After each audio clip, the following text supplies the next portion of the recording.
तर बऱ्याच जणांना पायी फुफाटा तुफान आलं या ह्या रील्स आणि हा गुलाल जो उधळला जातो तो गुलाल दिसतो. मी सांगितलं स्वप्न इथं होती, ज्याला गुलाल लागला त्याचं हार्डवर्क तिथपर्यंत पोहोचलं. हे मॅच झालं, त्यांना ते बरोबर ट्रॉफी. 12 तास तर लायब्ररीतच असतात ना. नुसतं अभ्यासिकेत बसणं म्हणजे अभ्यास नसतो, हे पण खूप महत्वाचं की बाबा तुझं काय चुकतं, तू याचा आजही काय अनालिसिस करत नाही. पोस्ट कार्ड लिहिणी वगैरे, कारण मी थोडासा थेट बोलत असतो. तो सोपे प्रश्न ज्यांचे चुकलात तो जगाच्या पाठीमागे पडला. की नुसता अभ्यास करणं म्हणजे MPSC नाही. तर सगळ्यात महत्वाचं तुमचा रिडिंग स्पीड असला पाहिजे, की ज्या पद्धतीने मातृभाषेत तुम्ही सगळं दररोज जे वाचलेलं आहे तसं इंग्लिशचे शेवटचे 2 पेज कधी वाचलेले. क्लासेसवाले पण स्वप्न दाखवतात किंवा all teachers are good, all classes are good. नियम नियम नियम, रूल्स रूल्स रूल्स. हे रूल्सचं भूत प्रत्येकाच्या डोक्यावर बसलं आणि काय होतंय त्याच्यात अनकॉमन पण गोष्ट अनेक असतात. ही इंग्लिशची एवढी भीती का बसलेली असते मनामध्ये? म्हणजे त्याला नाव दिलं लर्न कॉन्सेप्ट नॉट रूल्स. आधी पूर्वपरीक्षा तर पास हो, पास मग हो. ते मराठी इंग्लिश बघ. Very good. तुमचं काय मत? मराठी आणि इंग्लिश जे सरळ सेवेचे 75% भाग आहे. नोकरी नसताना हे समाजसेवक होतात आणि नोकरी लागल्यानंतर स्वार्थी होतात. कारण तुम्ही ऑनलाईन आलाच नाहीत लवकर. म्हणजे क्लासच्या कितीही ऍडव्हर्टाइजमेंट येत असेल तर स्वतःला पहिलं ओळखायचं की मला या गोष्टीची गरज आहे का. अगदी बरोबर. जर माझा वेळ वाचत असेल तर तुम्ही तुमचा निर्णय घ्या.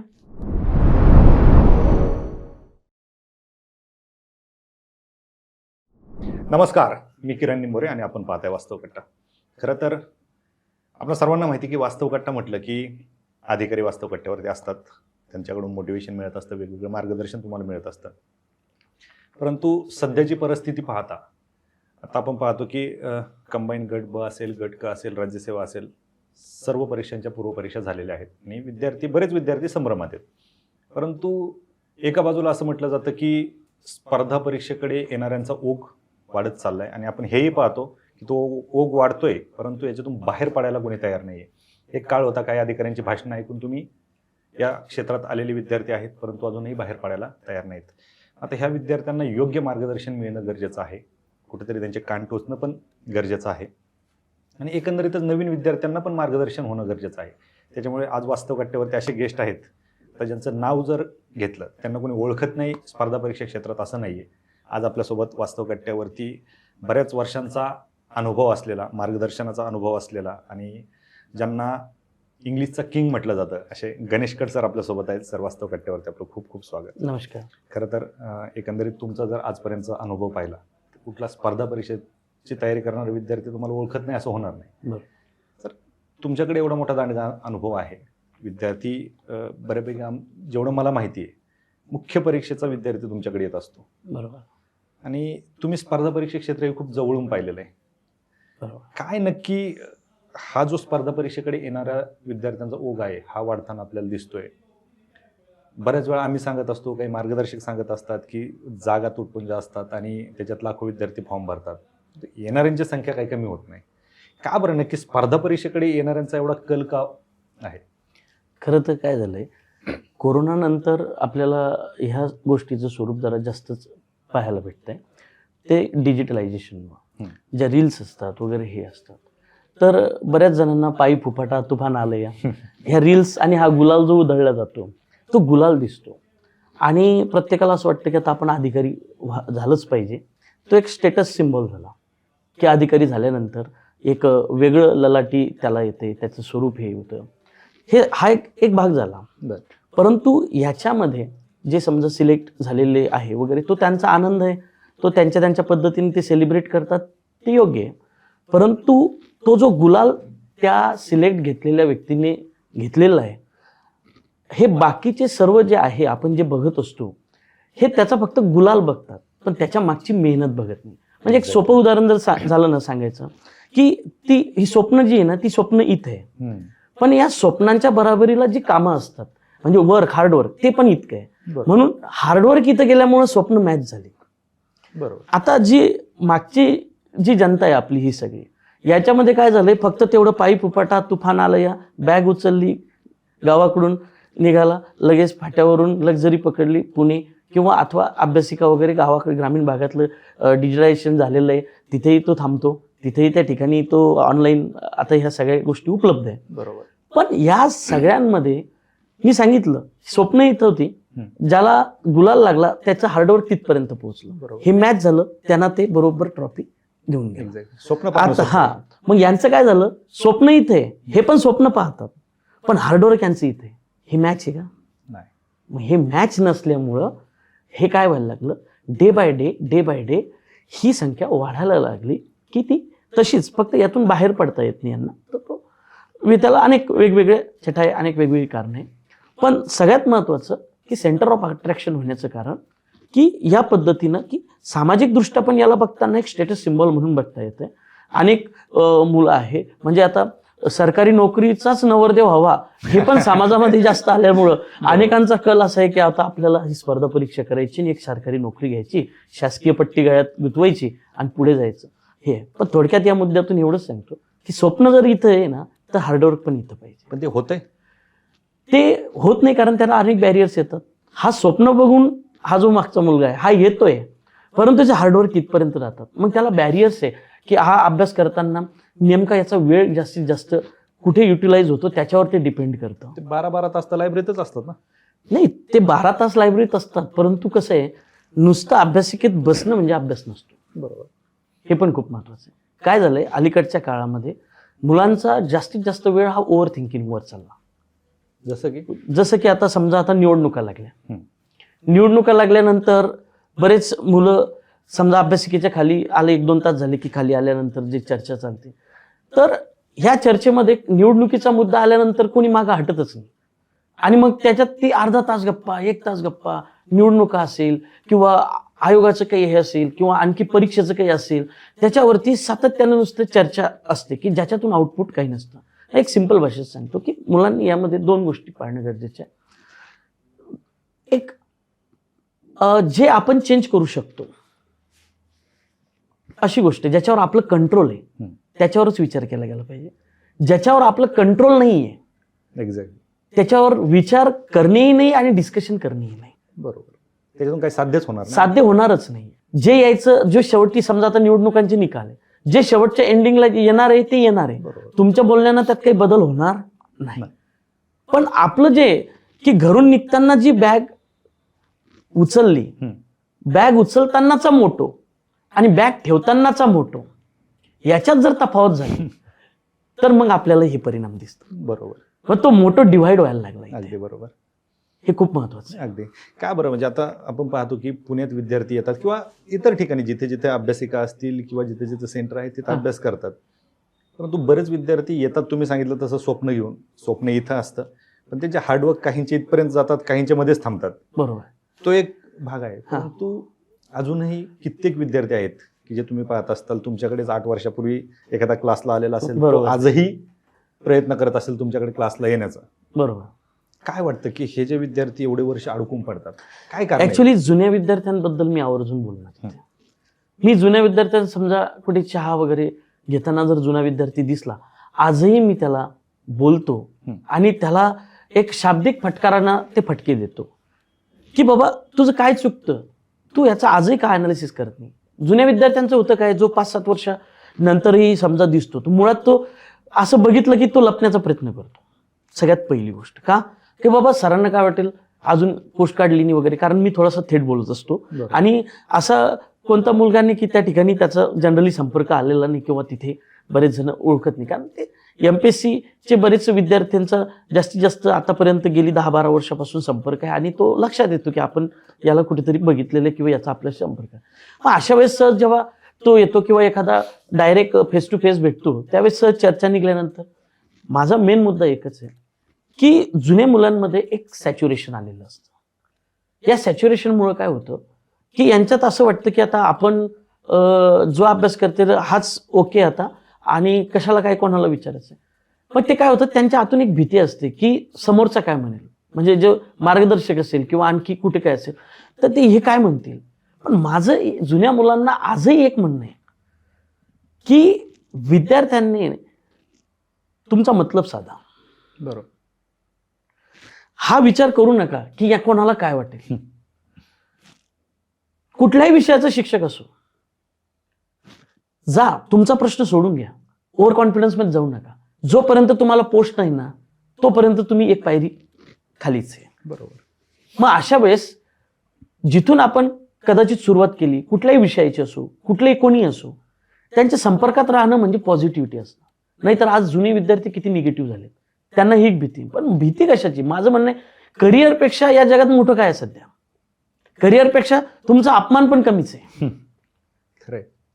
करिअरपेक्षा अपमान कमी आहे, हे पहिले वाक्य लक्षात घ्या. बरोबर. त्याच्यामुळं आपलं काम करणे म्हणजे पर्टिक्युलर तुम्हाला ज्या विषयात कमी मार्क्स पडले, कुठलाही विषय असो, तुम्ही त्या व्यक्तीला की जो 4 गोष्टी तुम्हाला सांगू शकतो, तो एकदा भेटला नाही म्हणून बरेच जण जाऊ द्या, नाही भेटला तर राहिलं, मग तो तसाच राहून जातो. पण एक गोष्ट फार महत्वाची आहे की तुम्ही एकदा नाही, दोनदा नाही, 4दा त्या ठिकाणी भेटा. तुमचं काम झालं पाहिजे त्या अँगलनी त्या व्यक्तीला तुम्ही भेटून तुमचं मार्ग करा. आता जुन्या पोरांना वाटतं आपण सगळंच वाचलं, आपल्याला सगळंच येतं. अरे पण मागचे पाढे 55 व्हायला लागली, त्याच्यामुळे ते त्याचा प्रश्न कसा सोडवणार? बरोबर. मेन काय आहे, रिझल्ट आहे का? नाही. मग याचा अर्थ सब घोडे 12%. खरंय. ज्याने फॉर्म भरला नाही तो पण, आणि ज्याने इंटरव्ह्यू दिला तो पण. बरोबर. शेवटी एकच लेवल. हा सबसिडी प्रकार आहे. 99वर गेला आणि शेवटी शपटात आला. अगदी. मग अशा वेळेस करणं काय गरजेचं आहे? स्वतःला शून्य समजायचं आणि परत त्या ठिकाणी जे येतं ते परत शिकायला लागायचं. आता एक सिंपल लॉजिक आहे, मी नेहमी सांगतो, अवघड गोष्ट लर्न करणं सोपं आहे, पण सोपं गोष्ट लर्न करणं अवघड आहे. कसं? पोरांना विचारायचं. आजही मी अनेकांना सांगतो की पेपर दिल्यानंतर जेव्हा की येते, यांचे कोणते प्रश्न चुकलेले? सोपेच चुकलेले. सगळ्यात जास्त सोपेच चुकलेले. बरं.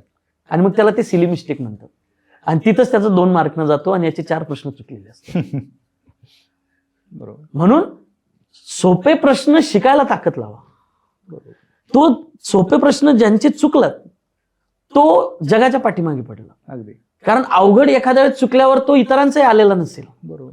पण सोपा तुमचा नाही आला याचा अर्थ ते बाकीचे तिथून निघून गेले. अगदी बरोबर. इथं चुकतात बरेच खरंय. जुने पण मुलं. हा विषय निघलाय तर हा. त्याला जोडून एक प्रश्न विचारावा हा वाटतो हा की आता तुम्ही जसं सांगितलं की सिली मिस्टेक करतात हा. विद्यार्थी, खूप गोंडच नाव दिलंय त्याला, हा सिली सिली मिस्टेक. बरोबर.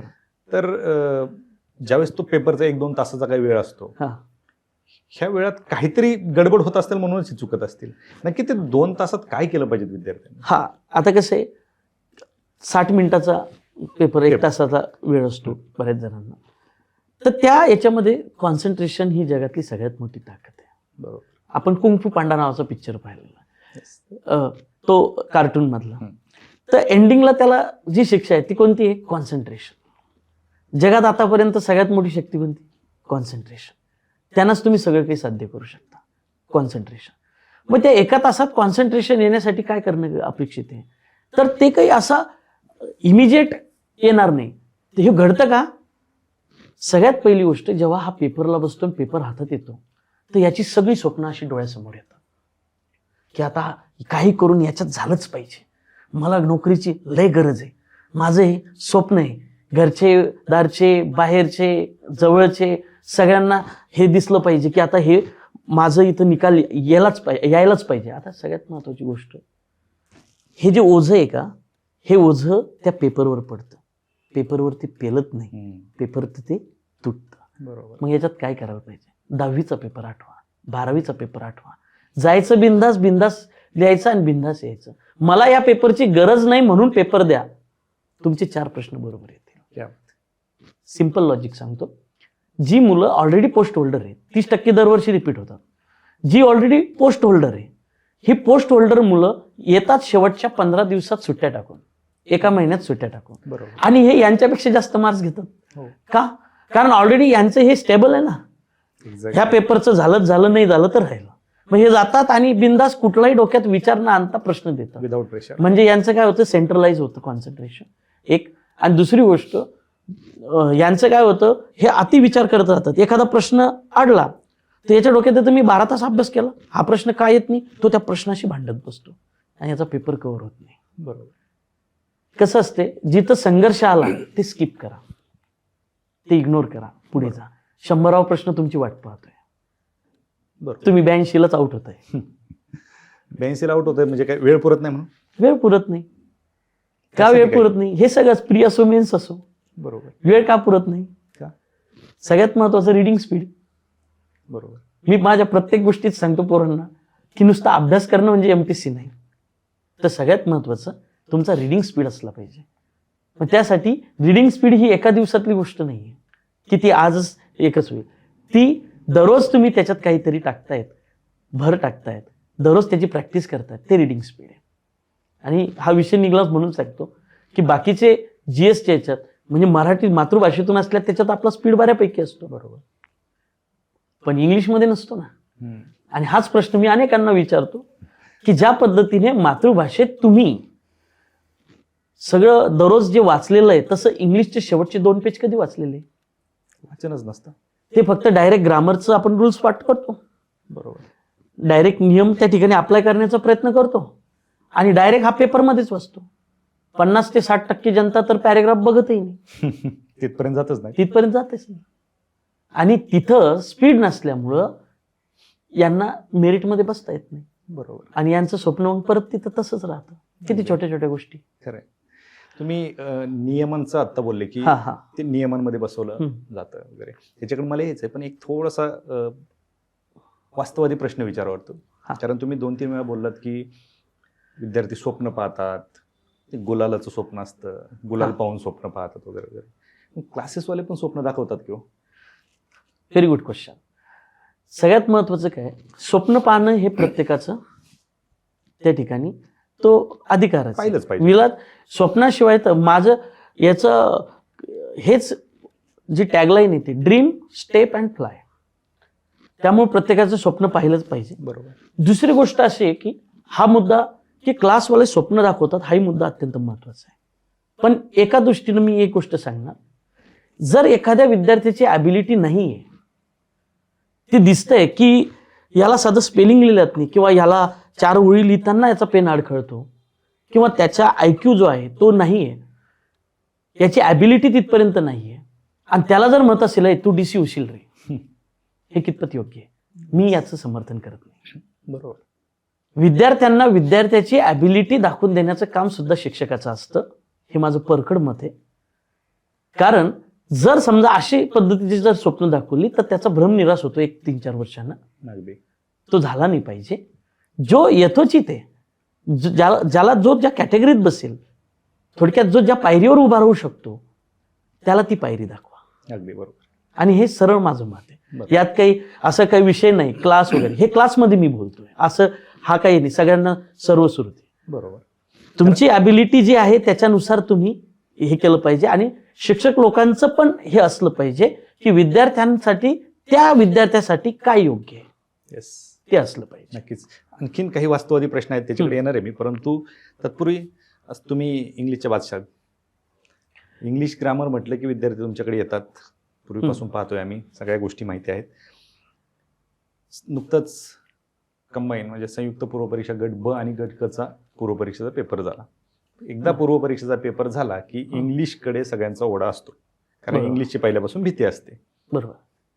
आणि ते तुमच्याकडे येत असतील, आणखीन मार्केटमध्ये कोणाकडे येत असतील. पण ही इंग्लिशची एवढी भीती का बसलेली असते मनामध्ये? हा मेन मुद्दा. सगळ्यात पहिले मी गोष्ट एक क्लिअर करतो की मी स्वतःला फक्त एक टीचर समजतो. All teachers are good, all classes are good. हे पहिले लक्षात घ्या. मुलांनी कुठं जावं ही त्यांची चॉईस. तो ज्याचा त्याचा प्रश्न. राईट. कारण मी स्वतः आतापर्यंत कधी कुठली डिजिटली किंवा याच्यामध्ये पडत नाही. माझं एकच म्हणायचं असतं की मुलांचा हा जो प्रश्न आहे तो मिटला पाहिजे या अँगलनी, की ती भीती काय हे मला सांगताना आवर्जून एक गोष्ट सांगा वाटते की मुलांना भीती का बसली, तर लहानपणापासून ते आतापर्यंतच एक चित्र आपण बघू. जेव्हा कोणी 5व्या वर्गात इंग्लिश शिकलं, कोणी 1ल्या वर्गापासून इंग्लिश शिकलं, बरोबर, तरी शेवटी भीती इंग्लिशची कायम आहे. का? लहानपणापासून एक सायकोलॉजी तयार झाली. इंग्लिश खूप अवघड आहे, अभ्यास कर. इंग्लिश खूप अवघड आहे, अभ्यास कर. त्याच्या डोक्यात ते फिक्सच बसलंय. आणि ज्या पद्धतीनं मराठीचं वाचन आपण कंटिन्यू करतो त्या पद्धतीने इंग्लिशचं वाचन होतं का? नाही. मग ते शेवटपर्यंत ते तसंच मागचे पाढे 55 होतच राहतात ना दरवर्षी. आणि जेव्हा आपली वेळ येते पेपर देण्याची त्यावेळेस ते इंग्लिशचं भूत डोक्यावर बसतंय. आणि याला दुसरं कारण आणखी आहे. सिंपल, मराठी ही आपली मातृभाषा आहे, पण मराठीचे नियम आपण कधी पाठ केले? नाही, बोलण्यासाठी तर कधीच नाही पाठ केली. ते जनरल अंडरस्टँडिंगसाठी, पण वाचण्यासाठी कधी पाठ केले नाही. कधीच नाही. मग हाच मेन मुद्दा आहे. जशी मराठी भाषा आहे तशी इंग्लिश सुद्धा भाषा आहे. बरोबर.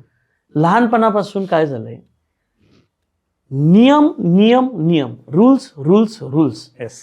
हे रूल्सचं भूत प्रत्येकाच्या डोक्यावर बसलं आणि काय होतंय, त्याच्यात अनकॉमन पण गोष्ट अनेक असतात. त्या रूल्समध्ये काय झालं की याला एखादा टॉपिक सोडायचा, आता समजा कुठलाही चेंज नॅरेशन सारखं साधं टॉपिक, त्यात एक नियम आहे का? नाही, 50-60 नियम.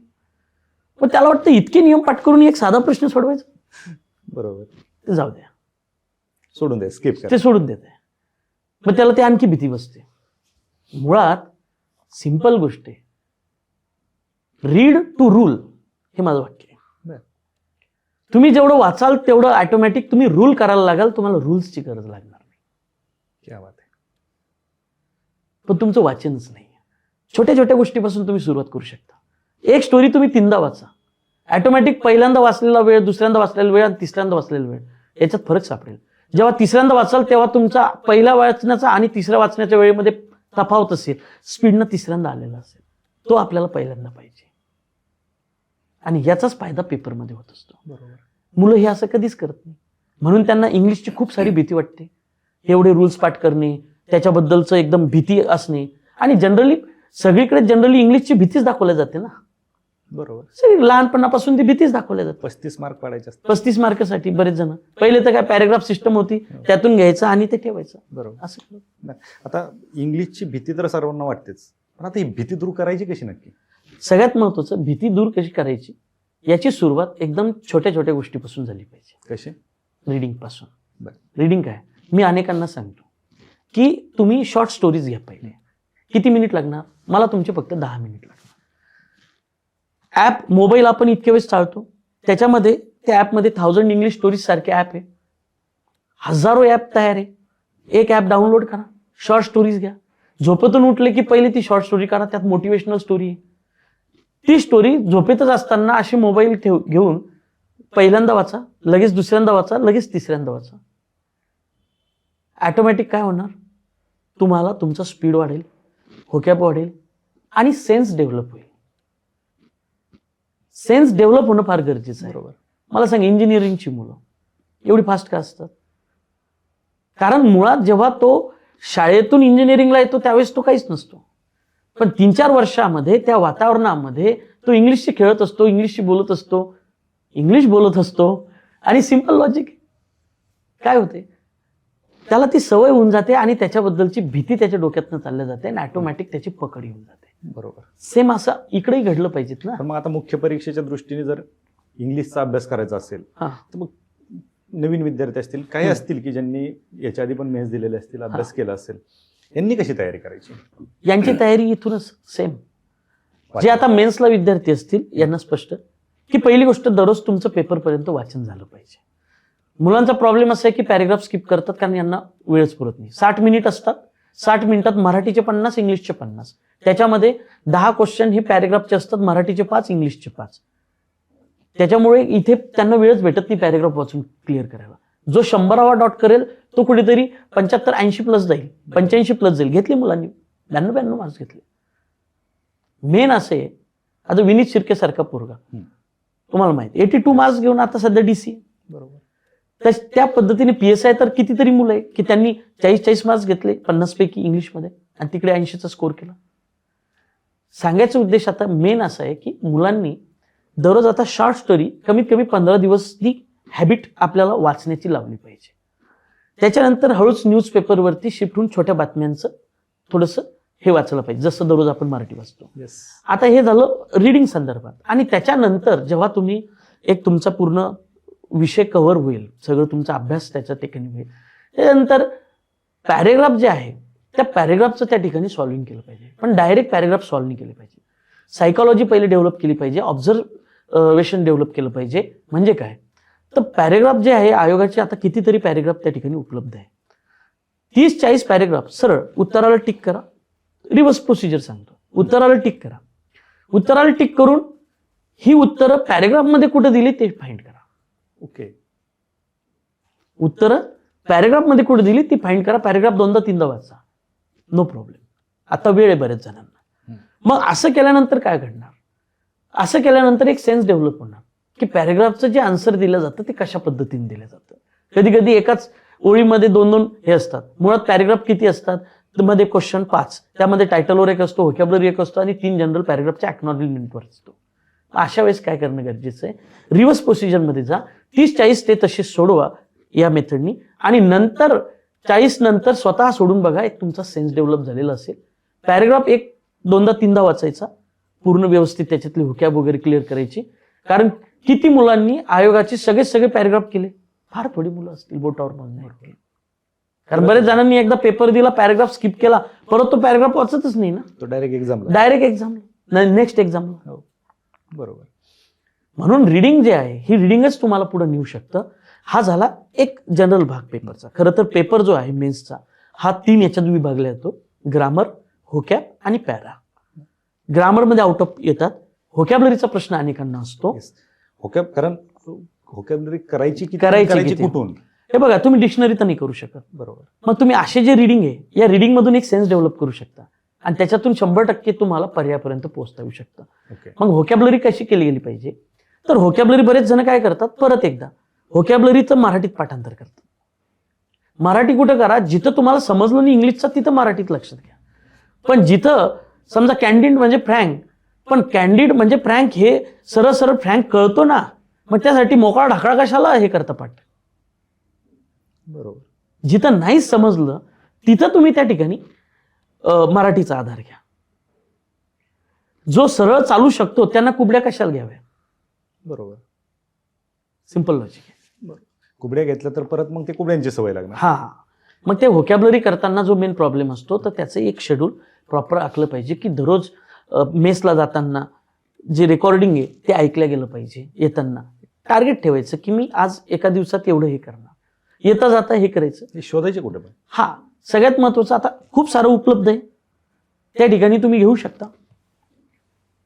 स्वतःनी तर रेकॉर्ड करू शकता. पुस्तक आहे, बरीच पुस्तकं बाजारात उपलब्ध आहे, त्या ठिकाणी वाचायचं आणि त्या ठिकाणी तुम्ही स्वतःच्या याच्यात आवाजात रेकॉर्ड करायचं, येता जाता त्या ठिकाणी ऐकत जायचं. आणि आयोगाचे जेवढे क्वेश्चन पेपर आहे याच्यातले एकही प्रश्न सोडायचा नाही, ते 2-3 रिपीट होतातच. येस. तर याच्यामध्ये मी बऱ्याच वेळा पाहिलं की, बऱ्याच वेळा तुमच्याकडून ऐकलंय, विद्यार्थ्यांकडून पण ऐकलंय, तुम्ही ग्रामरमध्ये रूल वापरतच नाहीत. हा. मग जर रूल नाही तर मग ग्रामर, याच्या आधी पण तुम्ही बोलले की मराठी आपण रूलनी शिकलोय का? हा. पण इंग्लिश, कारण आम्ही जे शिकलो लहानपणापासून subject plus object plus verb जे काय असेल ते, बरोबर, तर तुम्ही म्हणताय की रूल वापरायचेच नाहीत. हे कसं शक्य? शक्य आहे. त्याचं कारण असं आहे, गेली 20 वर्ष, आता 20 वर्ष म्हटल्यानंतर तुम्ही म्हणाल कसं, तुम्ही आता 11-12 वर्ष झालं. हा, इकडे 11-12. येस. पण त्याच्या अगोदरपासून मी टीचिंग करतोय. जेव्हा मी वर्ग 12वीचा पेपर दिला, त्या वर्ग 12वीचा पेपर दिल्यानंतर मी गावातच क्लास चालू केलेले होते. ओके. इंग्लिशचे सर्व विषयाचे. ओके. 30 रुपयात फी होती. आजही माझ्या गावामध्ये सगळ्यांना सर्वच होते. तिथले बरेच ज्यांना मी शिकवलं, अगदी ती मुलं आता काही तर सहाय्यक आयुक्त, आता जी समाज कल्याण आहे त्याच्यातही वैभव भुतेकर सारखा मुलगा झाला. म्हणजे तो भाग वेगळा. पण मेन जे आहे, जेव्हा 12वीचा पेपर दिला, म्हणजे पहिल्यापासून टीचिंगची आवड होती. 12वीचा पेपर दिल्यानंतर गावातच एक क्लास चालू केला. फी नॉमिनल 30 रुपये घ्यायची, त्यात सर्व विषय शिकवायचे, सकाळ आणि संध्याकाळ असं दोन्ही टाइम शिकवायचं. तो पार्ट. तर ते कंटिन्यू शिकवणं झालं ग्रॅज्युएशन पर्यंत.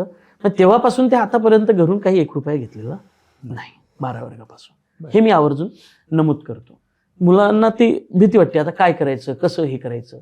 तर ही गोष्ट मी आवर्जून सांगतो की सगळं शक्य आहे, फक्त पॉझिटिव्ह आणि आपलं प्रामाणिकपणा त्यामध्ये असणं अपेक्षित आहे. बरोबर. तर तेव्हापासून ती टीचिंगची असल्यामुळं ते त्या विषयाशी खेळता आलं आणि त्याच्यामध्ये नवीन नवीन काहीतरी तयार करता आलं. आता साधं उदाहरण जर सांगायचं झालं, आता तुम्ही रूल्स पाठ केल्याने काय होणार, तर ते मला लक्षात आलं की मुलं हे आठवताना अडचण जाते. त्यातही रूल्स विषय इंग्लिश, पेपर इंग्लिशमध्ये, ऑप्शन इंग्लिशमध्ये आणि रूल्स मराठीतून पाठ करतात.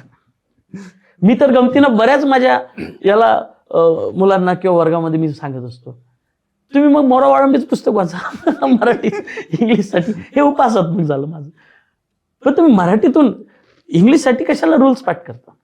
त्याचं ते अंडरस्टँडिंगच त्याच्यात करा, हे माझं पहिलं म्हणणं आहे. बरोबर. ट्रान्सलेटेड इंग्लिशमधून तुम्हाला कधीच तो स्पीड येणार नाही. एक्झॅक्टली. त्या गोष्टी त्याच. मग एखादा म्हणून सर मला काहीच येत नाही इंग्लिशचं, तरी कसं? सिम्पल. आता रूल्सच्या ऐवजी मी काय करतो, एक 8 दिवसाचं बेसिक असतं. या बेसिकमध्ये समजा एक गाडी तयार करायची, त्या गाडीचं चाक, त्या गाडीचे जो दरवाजा असेल, डोर असेल किंवा छोटे छोटे पार्ट्स असतील, ते अगोदर तयार करून घेतो, त्याचं डिकोडिंग करून घेतो आणि नंतर ते सगळे असेंबल करतो त्या टॉपिकला. त्यामुळं मुलांना रूल्स आठवायची गरज पडत. आता एक सिम्पल उदाहरण सांगतो. टेन्स किती पोरांना, म्हणजे बेसिक गोष्ट आहे, 12 वर्ष झाले 12 टेन्स पाठ करतोय, अजूनही त्याचं ते चुकतातच. पण माझं म्हणणं असं आहे की परीक्षेमध्ये जर आपल्याला 15 सेकंदात जर उत्तर येत नसेल, भलाही तुम्ही तो क्लास केला नाही केला किंवा तुम्ही अभ्यास केला नाही केला, त्याला 0 व्हॅल्यू आहे. बरोबर.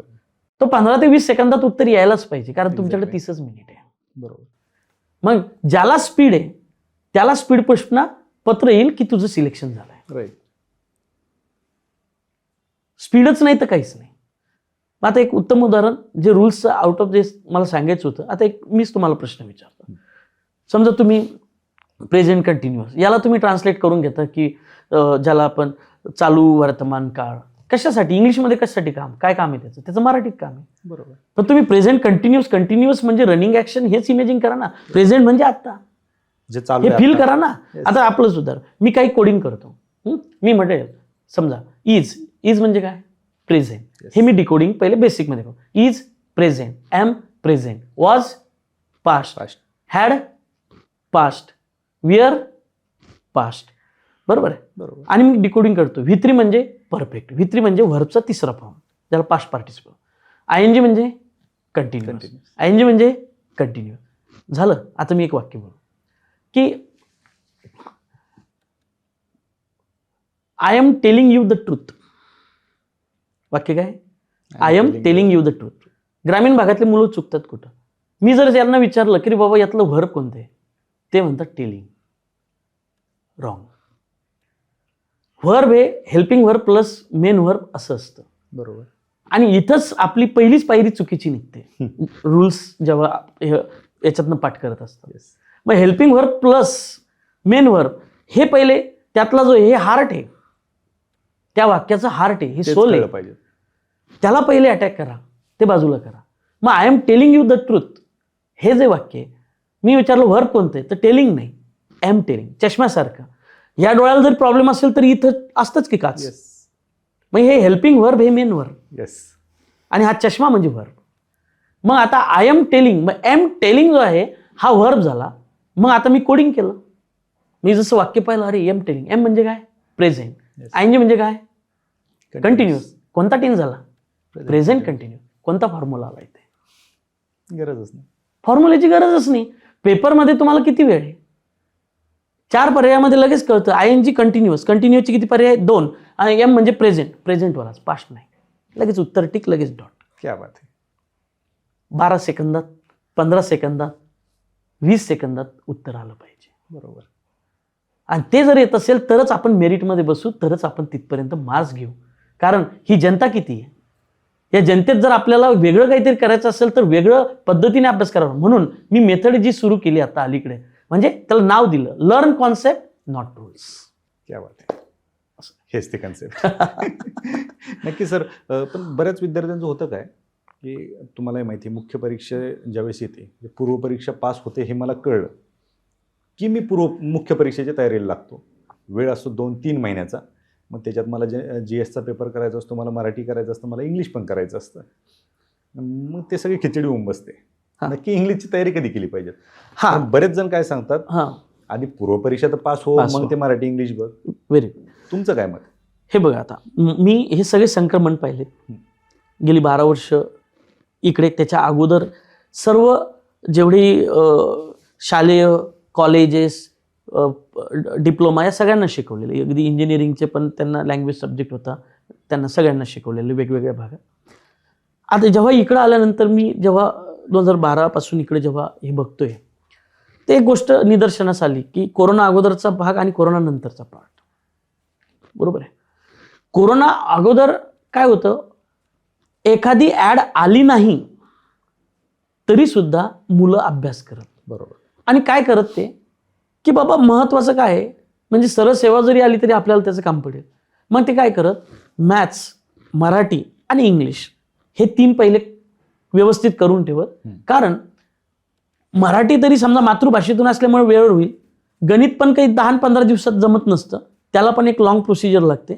तसं इंग्लिश आहे की 15 दिवसात इंग्लिश तुम्ही एकदम लगेच सगळं चालन लगे आता मला डायरेक्ट मार्क्स भेटेल, त्याला पण एक प्रोसिजर लागेल ना. बरोबर. ती भाषा पूर्ण, ते असं थोडी की आता एखादा जीएसचा टॉपिक आपण हा वाचला आणि त्याच्यावर डायरेक्ट प्रश्न सोडवले. मुळात हे आत्मसात करायला, तुमची व्होकॅब्युलरी वाढायला, तुमचं त्या ठिकाणी रिडिंग वाढायला, ती सेन्स यायला तेवढा 2-4 महिन्याचा कालावधी जातो. मग होतं गडबड कशी, प्री झाल्यानंतर बरेच जण काय म्हणतात, प्री झाल्यानंतर आता काय काम आहे आपल्याला इंग्लिशचं. पण जेव्हा हा प्री झाल्यानंतर येतो तेव्हा ते 2-3 महिनेच उरलेले असतात. आता यावेळेस 4-5 महिने भेटले असतील, पण त्यावेळेस तो क्लासही पूर्ण करत नाही. बरोबर. तो सुरुवातीचा फक्त 1-1.5 महिना करतो आणि मग म्हणतो अरे आता तो मला पेपर जवळ आलेले आणि माझा जीएसचा पण बराच अभ्यास बाकी आहे, मग आता मी काय करतो, मी आता घरीच थांबतो आणि हे बाकीचं उरकतो आणि हे ऑनलाईन काहीतरी करतो. नाही होत त्याचं सक्सेस. बरोबर.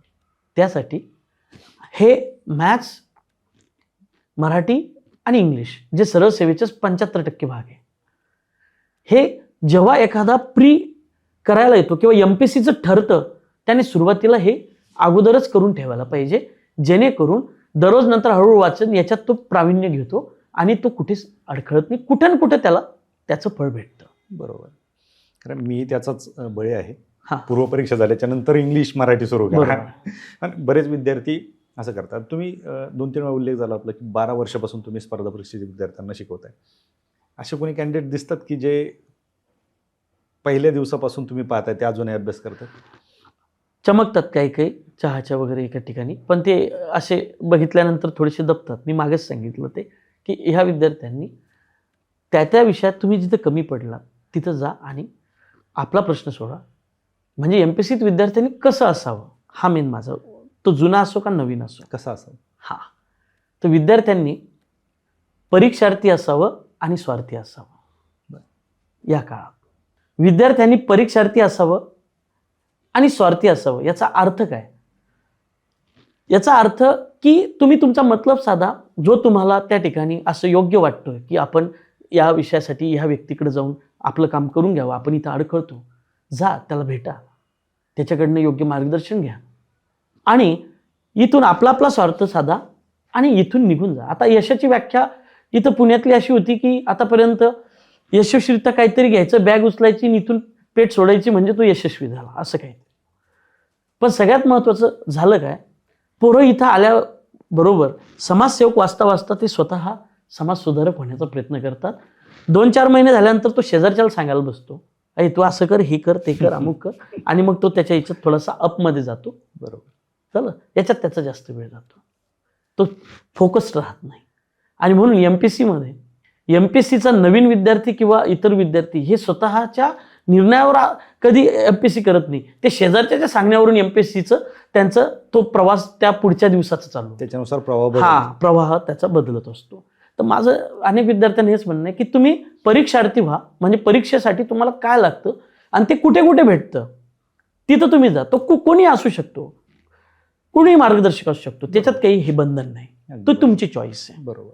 हा, आणि याच्यामध्ये स्वार्थी व्हा म्हणजे काय, तुम्ही तुम्हाला जास्त फोकस करा. आणि समाजसेवक इथं काय झालं, उलट झालं, नोकरी नसताना हे समाजसेवक होतात आणि नोकरी लागल्यानंतर स्वार्थी होतात. खरं तर नोकरी लागल्यानंतर तुम्ही समाजसेवक व्हा, तुमची गरज तुमच्या मागच्यांना आहे. अगदी बरोबर. कारण बरेच विद्यार्थी माझ्याकडे ज्यावेळेस शेअर करतात, एक त्याचा मित्र नोकरी लागलेला असतो, तो त्याचा रूममेट असतो, त्याचे मेन्स आली जवळ म्हणून हा त्याचे कपडे धुतो, ह्या त्याची सगळे टिफिन आणून देतो, त्याला सेंटरला नेऊन सोडतो. आणि जेव्हा तो नोकरीला लागलेला असतो एखादा, हा जेव्हा ज्याला गरज असते तेव्हा त्याला हा फोन करत असतो, तो त्याचा I am in the meeting, call you letter.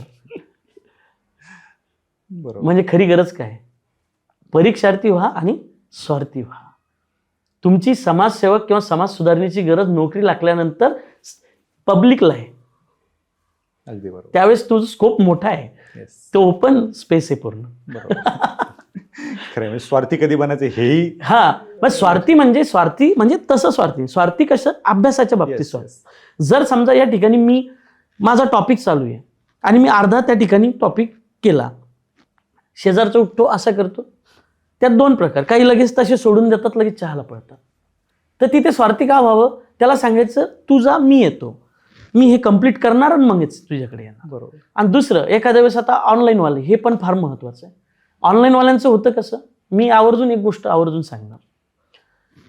समजा एखाद्याने क्लास लावला, तो क्लासच्या 3 गल्ल्या सोडून राहतो आणि तो त्याच क्लासचा ऑनलाईन क्लास घेतो. माझं ह्या लोकांना म्हणणं आहे, जर पुण्यात आला असेल आणि 4 गल्ल्या सोडून तुम्ही असणार आणि तिथे ऑनलाईन तुमच्याच्यानं ऑफलाईन तुमच्याच्यानं शक्य असेल तर ऑनलाईनचा पर्याय निवडू नका, ते तुमच्यासाठी घातक आहे. ऑफलाईनमध्ये जो सेन्स आहे तो ऑनलाईनमध्ये कधीच येऊ शकत नाही. मग एक प्रश्न माझ्या नेहमीसाठी असतो की ऑफलाईनच्या पोराचा समोसा खाऊन होतो सेंड ऑफचा आणि ऑनलाईनचे 15 लेक्चर पण होत नाही ऑनलाईनवाल्याचे. मग आळशी कोण, बरोबर, वेळ कोणाचा चालला, हा एक मुद्दा आहे. अगदी. दुसरा, ऑनलाईन कोणासाठी, चंद्रपूरचा पोरगा आहे, त्याचं येणं होत नाही, त्याच्या येण्या जाण्याच्या भाड्यामध्ये त्याचा ऑनलाईनचा कोर्स होऊन जातो. बरोबर, तो त्याने प्रिफर करावा. बरोबर. दगडापेक्षा वीट मऊ, पण त्याच्यासाठी तो फायद्याचाच आहे. तो त्याच्यासाठी फायदा. मग तुम्ही इथं चुकलात असं नाही म्हणता येणार मला, कसं, कारण तुम्ही ऑनलाईन आलाच नाहीत लवकर. हा, मी डिजिटली का नाही आलो हे महत्वाचं. काय, कोरोनानंतर मी माझा सगळा भर ऑफलाईन, म्हणजे मुलांना खरं एज्युकेशन, खरं लर्निंग हे ऑफलाईन फेस टू फेस दिलं जातं, या अँगलनं माझं होतं. आणि ऑनलाईन जे आहे की ऑनलाईन बाबा, यामध्ये बऱ्याच पोरांचं नुकसानकारक आहे खरं तर. ज्यांनी ते योग्य वापरलं त्याच्यासाठी ते योग्य आहे, ज्यांनी नाही वापरलं, 70% जनता तर ते ऑनलाईनचं ते काहीच त्याचा फायदा घेत नाही. खरं सांगतो, फक्त मनाचं समाधान, ते मनाच्या समाधानासाठी आहे की मी बॅच घेतली, बरोबर, एक्सटेंड करून घेतली, सरांनी एक्सटेंड करून दिली असं. याच्यामध्ये असताना तर ते नाही, ते मनातून आलं की आपण. पण डे बाय डे काय झालं, अनेक जण भेटल्यानंतर अनेकांनी मला उदाहरण दिले, सर कॅडबरी सगळ्यांना माहिती आहे घराघरात, पण कॅडबरीची ॲडव्हर्टाइजमेंट कधी थांबली नाही, डिजिटलायझेशन, आणि म्हणून त्याची परिणिती म्हणजे आज मी इथे आलो. बरं, जर तुम्ही बोलताना बऱ्याच वेळा बोललात की म्हणजे आपलं विषय झाला की बऱ्याच वर्षापासून विद्यार्थी अभ्यास करतायत वगैरे वगैरे, किती वर्ष थांबलं पाहिजे त्या क्षेत्रात? येस, हा प्रश्न खूप छान आहे. पहिली गोष्ट मी उदाहरण देईल एनडीएचं. वर्ग 12वी झाल्यानंतर एनडीएला 2च चान्स असतात आणि त्याचं ते गोल सेट असतं की आपण हे झाल्यानंतर पुढं काय करिअर करायचं ते करायचं. मग परत तिथं मुद्दा आला, प्लॅन ए, प्लॅन बी वगैरे. मुळात काय होतंय, कोणत्याही विद्यार्थ्यांना आपली बॅग उचलून इकडे येण्यात किंवा या एमपीएससी क्षेत्रात येताना आपलं गोल सेट पाहिजे की मी किती वर्ष एमपीएससी करणार. आणि हे मी परखडपणे सांगतो, किती वर्ष मला इथं थांबायचं आहे हे एक ठरलेलं पाहिजे. दुसरं, जर मला एमपीएससी करायची तर ते म्हणजे फुल डेडिकेशननं मला करायची आहे. त्यात कुठलेही समाज सुधारणेचे किंवा कुठलाही माझा वेळ जाईल अशा गोष्टी त्यामध्ये आल्या नाही पाहिजे. बरोबर, मी फुल माझ्या याला फोकस्ड राहील आणि माझं गोल अचीव करून निघून जाईल. बरं, म्हणून ॲबिलिटी ओळखणे गरजेचं आहे, टाईम कॉन्सेप्ट ओळखणं गरजेचं आहे, आणि सगळ्यात महत्त्वाचं, ह्या सगळ्या गोष्टी ठरतात तुमची आर्थिक परिस्थिती कशी आहे. एक्झॅक्टली. तुमची आर्थिक परिस्थिती एखाद्याची खूप चांगली आहे, त्यानं 1-2 वर्ष शिल्लक घेतले, ओके, त्याचा व्यक्तिगत प्रश्न येऊन जातो. पण आर्थिक परिस्थितीच नाही आहे, अशा वेळेस आपल्याला किती डेडिकेशन द्यावं लागणार आणि किती फोकस्ड राहावं लागणार हे मात्र पहिले त्यानं ठरवणं गरजेचं आहे. एक्झॅक्ट. त्याच्यावर त्याचं उद्धार आहे. आणि आतापर्यंत पाहतोय केवळ ती ताकद एमपीसीतच होती की झोपड्याचं एक मोठा पॅलेस, थोडक्यात छोट्या गोष्टीचं एक मोठं स्वरूप देण्याचं आणि शेतकऱ्यांच्या पोरांना न्याय देण्याचं काम एमपीसीनं मात्र केलं. अगदी बरोबर. सर, याच्यामध्ये आत्ता मी तुम्हाला विचारलं की किती वर्ष दिले पाहिजे. आज पहा, मागे एक काळ असा गेला की अधिकाऱ्यांची भाषणं ऐकली, त्यांनी सांगितलं स्पर्धा परीक्षा क्षेत्रात या, विद्यार्थी आले, इथं आल्याच्या नंतर काय झालं हे सगळ्यांना माहिती, आणि विद्यार्थी त्यांना शिव्या द्यायला लागले की अमक्या अधिकाऱ्यामुळे मी इकडे आलो, त्यांच्यामुळे तुम्हाला एमपीएससी तरी माहीत झाली, त्यातले बरेच अधिकारी झाले, तुम्हाला जमलं नाही त्याचं खापर त्या अधिकाऱ्यांवर फोडलं जातं. पण दुसऱ्या बाजूला जर पाहिलं तर मी तुम्हाला प्रश्न विचारला, मी बऱ्याच जणांना प्रश्न विचारतो, किती वर्ष या क्षेत्रात घालवलं पाहिजे. Nice question. ते हा. कुणी सांगत नाही. मी सांगतो. तुम्ही आता सांगितलं नव्हतं. हा नाही आता सांगतो. पहिली गोष्ट याचे 2 स्टेप पाहिजे की जेव्हा तो ग्रॅज्युएट होतो किंवा PG होतो, पहिली स्टेज त्याने ठरवायची की ही 27ला की इथपर्यंत आपलं झालंच पाहिजे. आणि त्याला एक कॉन्फिडन्स जर असेल तिथं थोडा मिस झाला तर दुसरी स्टेप त्याने 2 इयर्स प्लस केले पाहिजे. यशाच्या जवळ जात असेल तर. हा, त्याचं डेडिकेशन फुल्ली असेल तर. पण तो टाइमपासच करत असेल आणि अभ्यास होतच नसेल तर मात्र त्यांना स्वतःला ओळखायचं, कुठलं काही मान अपमान नाही. मला सांगा, आपण रस्त्यावर उभं राहा, विचारा, अरे मला ओळखतो का? तो म्हणाल तू कोण? 140-145 कोटी इथे, त्यात तू कुठे? मान काय? मग मानच नाही तर मग अपमानाचा पण विचार करायचा, बिंदास लढायचं. बरोबर की नेक्स्ट मला काय करायचं. मग आता परत तो प्लॅन बीचा कॉन्सेप्ट अनेक जण बोलतात, पण काय करायचं हेच कोणी सांगत. हा, प्लॅन बी म्हणजे काय हेच कळलं नाही बऱ्याच जण. फक्त प्लॅन बी प्लॅन बी प्लॅन बी प्लॅन बी करा, प्रत्येक जण सांगतोय, तर काय करायचं. माझा मेन मुद्दा असा आहे की मी एक 27चा रेशो मांडला आणि 29चा रेशो मांडला. ग्रॅज्युएशन नंतर बरोबर ते 5 वर्ष ते येतात. बरोबर. माझं एक सिम्पल लॉजिक आहे याच्यामध्ये की बरेच जण काय करायला लागले की 12वी झाली, हे जे आपण रील्स पाहतो, मी परत सांगितलं ड्रीम हा, की बऱ्याच जणांना वाटतं माझ्या पोराने अधिकारी व्हावं. बऱ्याच जणांना असं वाटतं ते व्हावं, निश्चित त्यांचे स्वप्न वगैरे आपण त्याचं त्या ठिकाणी रिस्पेक्ट करतो त्या गोष्टीचा.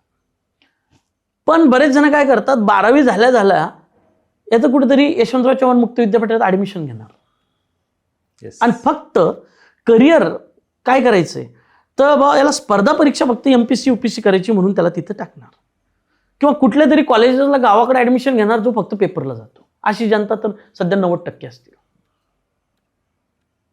या मुद्दा कधीच म्हणजे जनरली छेडला जात नाही. वर्गात मी पोरांना याबद्दल बिंदास बोलतो. मुळात कॉन्सेप्ट अशी की वर्ग 12वी पासूनच इकडे यायचं का?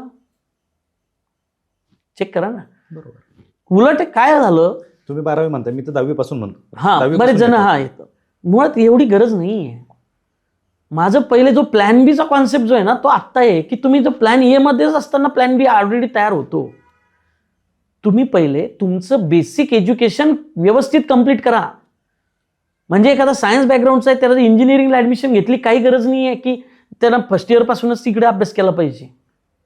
पहिले तू त्याच्यात जिथं आहे तिथे एकदम प्रॉम्प्ट राहा, 2 वर्ष तिथे एकदम सुपर डुपर दे, तिथं डायरेक्ट मेरिटमध्ये राहा आणि नंतर मग 3rd इयरला तू इकडे याच्याकडे बघ, जेणेकरून तू करंटमध्ये राहणार. बरेच जण काय करतात, आर्टला ऍडमिशन घेतात का स्पर्धा परीक्षा करायची, का स्पर्धा परीक्षेला जिओग्राफी आहे, इकॉनॉमिक्स आहे, पॉलिटी आहे, हिस्ट्री आहे, पण पास होणाऱ्यांची संख्या तर सगळी इंजिनिअरिंग. बरोबर. हा मुद्दा महत्वाचा आहे. मग हा जो कॉन्सेप्ट आहे, मला हे सांगताना की तुम्ही याच्याकडे जे बघता की तुम्ही फार्मसीला जा, तुम्ही लॉला जा, तुम्ही कॉमर्स व्यवस्थित करा, तुम्ही इंजिनिअरिंग करा, की भविष्यात याच्यातून पुढे काहीतरी करता येईल. बरोबर आहे. कुठला तरी एखादा डिप्लोमा करा, AIचे किती कोर्सेस आलेले ते नंतरचा विषय समजा, पण त्या काळामध्ये असताना तुम्ही तुमचं बेसिक एज्युकेशन टॉप करा. बरोबर. म्हणजे एज्युकेशन हाच तुमचा प्लॅन बी असू शकतो भविष्यातला. येस, हेच कोणाच्या लक्षात येत नाही. कोणाच्या लक्षात येत नाही. आणि ते काय करतात, इकडे स्पर्धा परीक्षेकडे बघतात आणि 12वीतून इथून इकडे जे विषय आहे त्या विषयाच्या साधर्म, पण याच्यात किती गॅरंटी की तुमचं किती टक्के होईल. मध्यंतरी कसे बरेच अधिकारी आपल्याला समजा दिसतील की आम्ही इकडे ऍडमिशन घेतली, अरे पण तसे त्यांचा IQ काय, त्यांच्या पद्धतीनं ते त्यांच्या ॲबिलिटीनुसार त्यांनी ते निर्णय घेतला. आपल्याला आपलं कळतं ना की आपल्याला 2 ओळी जर लक्षात ठेवायचं असेल तर 5 वेळेस वाचावं लागतं. बरोबर. मग अशा वेळेस एज्युकेशनच तुमचा प्लॅन बी मध्ये तुमचा कन्वर्ट होऊ शकतो. त्याचाच उपयोग तुम्हाला भविष्यात तुमच्या बिझनेसमध्ये होऊ शकतो, त्याचाच तुम्हाला कुठेतरी फायदा होऊ शकतो. आणि म्हणून ते इतक्या स्ट्रॉंग पद्धतीने केलं गेलं पाहिजे. कॉलेज वसाड पडली हो, का पडली याचं जरा हे बघा. जेव्हा आम्ही कॉलेजमध्ये जात होतो तर अब्सेंटी चालत नव्हती. बरोबर. ते आर्टला आता सरस कॉलेज ओपन पडली, म्हणजे ते एकदम ओस पडली एकदम.